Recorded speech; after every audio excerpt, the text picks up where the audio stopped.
What do you do if your group gets too big?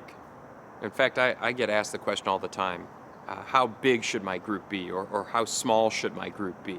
And to be honest, I try to avoid answering the question because in the New Testament, what we see is that people met in the temple courts for public worship and instruction, and then people met house to house. They met in smaller dwellings, smaller gatherings. But what we don't know is how many people met. We don't know, was it 8 people or 80 people that met in these homes? So let's imagine your group is on the larger side. Let's say you have 20 people in your group. You will want to consider some things that you can do to help make your larger group feel small. Because with 20 people in a discussion that lasts for, let's say, an hour, each person only gets about 3 minutes to talk. But we all know how that works. There's always a few people in a group of 20 that will dominate the conversation, and they will take other people's 3 minutes. And next thing you know, only a few people talk, and a bunch of people don't get to talk. And that's not great for a group. So let me suggest some things that you can do with a larger group to help keep the dynamic small.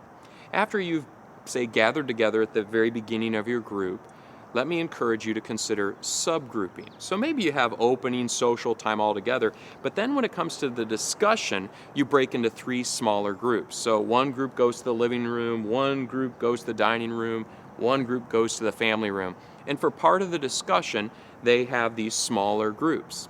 And you choose a person in each group to lead the discussion. Incidentally, it's a great way to look for future leaders.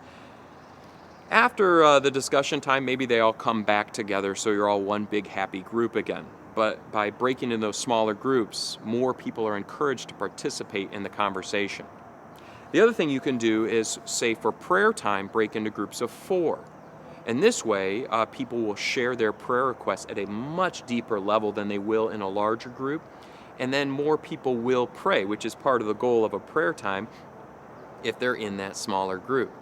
Now, let me warn you right now, the extroverts and the introverts will rise up against you on this. The extroverts will say, no, we all need to stay together. It's really important for us to stay together so basically everyone can hear what I have to say. And the introverts will say, no, if we all stay together, the extroverts will do the talking. I don't have to do any talking, so I'm much more comfortable. But that's not the recipe for a great discussion or a great group. You want to make sure everybody participates. The extroverts tone it down, the introverts tone it up a little bit. Now, there's a third thing that you can do with a large group that will help the dynamic feel small and is very missional. This involves a bigger step. And what you would do with this one is you would actually split your group in half. And half of your group would stay with you, and half of your group would go with a brand new leader. And so instead of a group of 20, now you have 2 groups of 10. And each of those groups, you could grow to groups of 20 if you wanted to do that. But it's a bigger step, I'll acknowledge that. But it's a great step that's both missional and will preserve that smaller group dynamic. So those are a few things that you can do with a larger group to help it feel like a smaller group.